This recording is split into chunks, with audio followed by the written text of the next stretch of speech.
cool.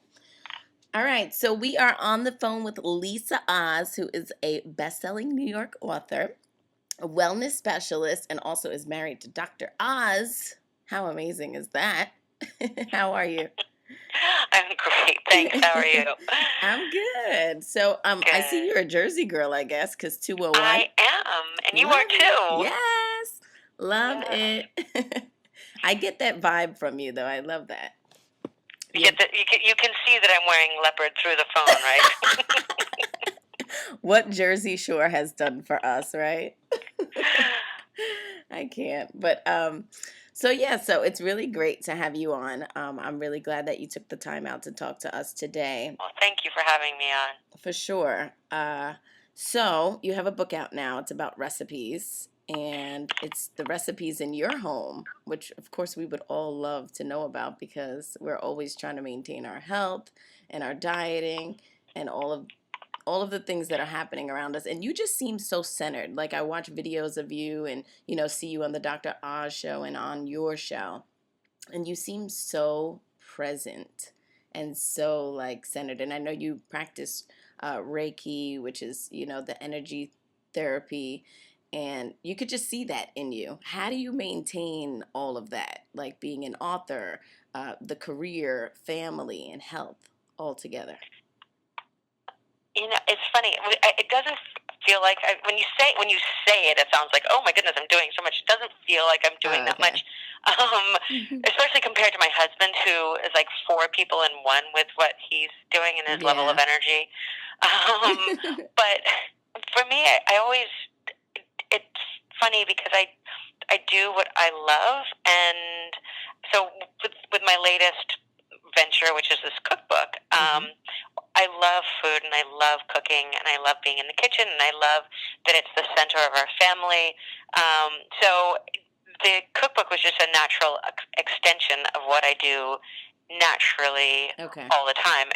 And so, sort of with the other career things I've done, it's always just an extension of doing what I love. So I love learning from people, and especially in the wellness field, people who are real experts and understand nutrition or alternative medicine or mental health. And so I'm always very curious, asking people questions. And so the radio show I did on Sirius or the television show that I have on Z Living TV, those are all kinds of extensions just of my natural curiosity Totally. for those topics. So it wasn't like I set out to do these things professionally. They just grew out of what I love to do in my personal life. Yeah. It's totally natural because it's just an everyday regular thing. I mean, you grew up vegetarian, right? Yes. So I grew up in Pennsylvania actually, and my parents had a farm, and I've been a vegetarian since I was very young. My whole family became vegetarians. My mom she wasn't really a hippie, but she was very on the cutting edge of that whole movement back in the early 70s. So she did a lot of reading and came home and said, we're not eating meat in the house anymore. And we were young enough that we actually obeyed her, which is not very common these days. But we all became vegetarians, and my parents always used homeopathy in our home. And my dad, funnily enough, is a cardiac surgeon, just like my husband. I know. That's crazy. What are the odds, right? But so we grew up with the same interesting paradigm confluence in our home where I was growing up of East and Western healing modalities. So it was something I was very comfortable with, which is the way that we raised our family too, and it's an interesting place. Do you feel like your mom in some sort of way? Yeah, a lot. I mean, my mom is a big role model for me. She's an amazing woman. So yeah, I do. I've definitely adopted a lot of her views on things. That's cool. And so are your kids also like vegetarians? Did you teach them to do that as well, or? Well, yes and no. I raised them all vegetarians, but Daphne, when she got the chew, had to eat meat. So she was never really just totally committed. Well, that's not true. She grew up as a vegetarian, but she Okay. was willing to eat meat on occasion as she went into college. The first hot dog she ever had was on the chew, which was Oh, kind of funny. wow. Oh, Yeah. my God. Was she sick? I don't think so. She may have been, but she probably thought it was nerves. You Oh, know, because she was nervous right. being on TV. But no, Yeah. she has to eat meat on her show, and my son, who's a 16-year-old, just typical adolescent Really? 16-year-old Yeah. football playing boy. Yep. He eats meat. So Okay. two are vegetarians for the most part. One is a complete vegetarian. One is kind of a pescatarian. Then we've got two omnivores. Ah, gotcha. But how do you Yeah. cook in the house? So, like, how are these recipes deriving with, all of these mixed, you know? So that was kind of the premise of the book too, is because I felt like our family was not that different from other people's families, and that Yeah. a lot of people have different dietary needs, and Mm-hmm. especially as kids get older and they start making choices for themselves, families will find a lot of vegetarians or kids who are going, or adults who are going gluten free, or people who want to Yeah. be paleo. So people are juggling different dietary needs, and when you have a group who's all eating different things, you can feel like a short order cook if you're the mom, if you're or the dad who's doing most of the cooking. Totally. Which I did not want to do. I don't want to cook 5 different meals or 6 different meals every time we sit down at the table. No way. Yeah. So most people like make a chicken or have a main course that is a protein. Yeah. I will do a central bowl and have the proteins as or grains as add-ins. So if we do like a gluten-free pasta or a salad bowl or a Oh, brown okay. rice bowl I like with that. vegetables, then you can have shrimp or chicken or fish on the side, and they can add it in as they want. Okay, that makes sense. I like that. Yes.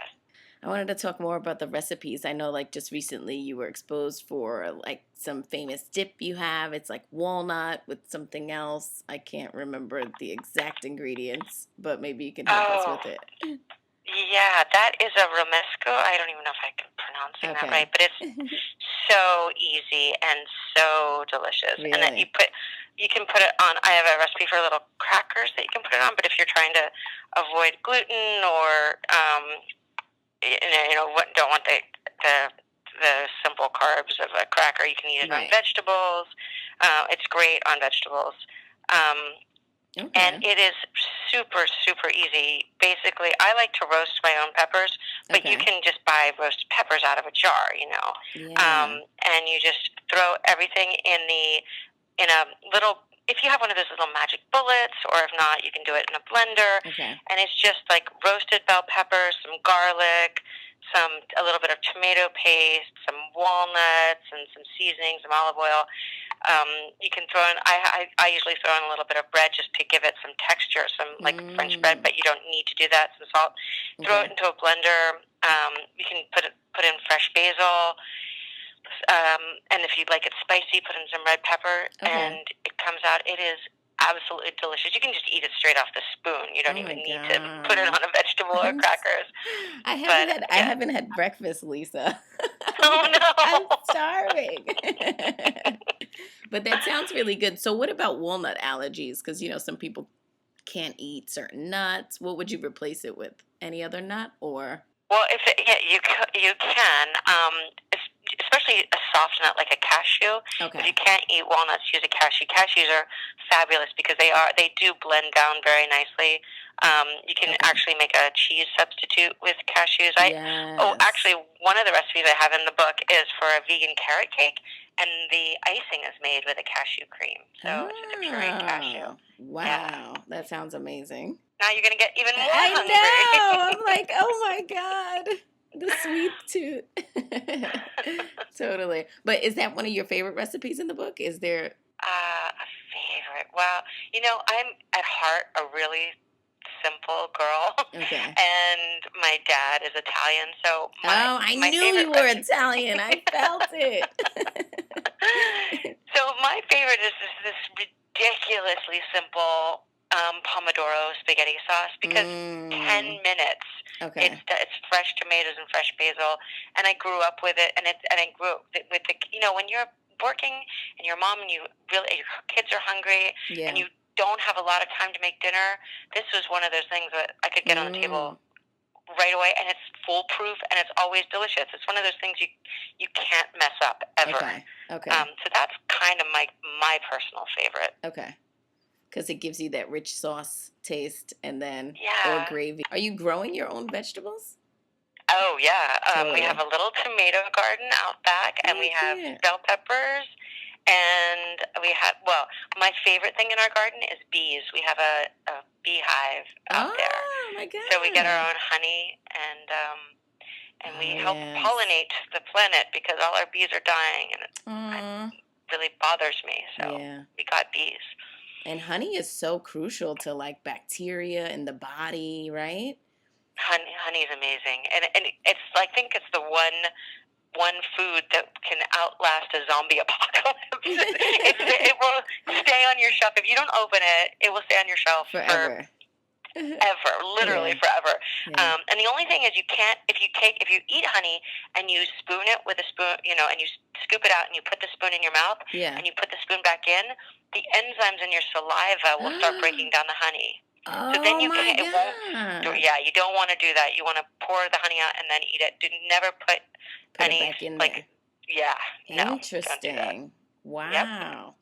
Sounds good. Well, let's move into some relationship stuff because I know that you have the past book about relationships, and Yeah. you are an expert. You've been married for what is it, 30 years now? 30 years. I know. I'm so Wow. old. No, you're not. You look so young too. I wanted to ask you about your skin, but I'm telling you, there's so many questions. But um, so 30 years of marriage, how do you maintain that? Like, I mean, Dr. Oz's wife, he's super busy. Um, maintaining your health. We talked about that, but I mean, how do you keep the relationship thriving? Well, a couple things.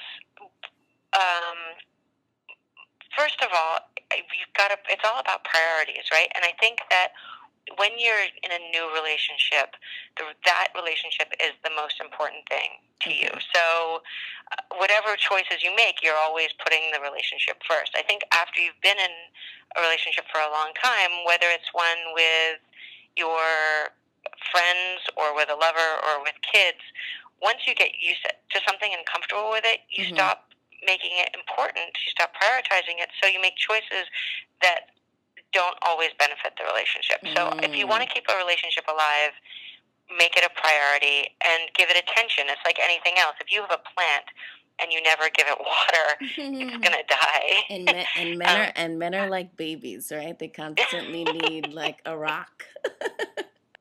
I like that. I feel like so 30 years, I mean, it's almost as though like Dr. Oz is the only man that you've been with almost.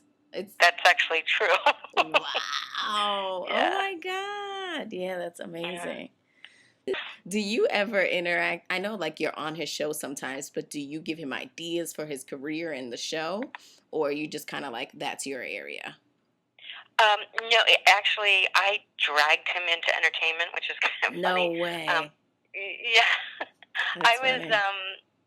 I when I was very young, a gazillion years ago, I was an actress, and Right. kind of worked my way into producing from acting because I Mm-hmm. was getting too old and too many babies and too fat to Mm-hmm. be, Oh, a working actress.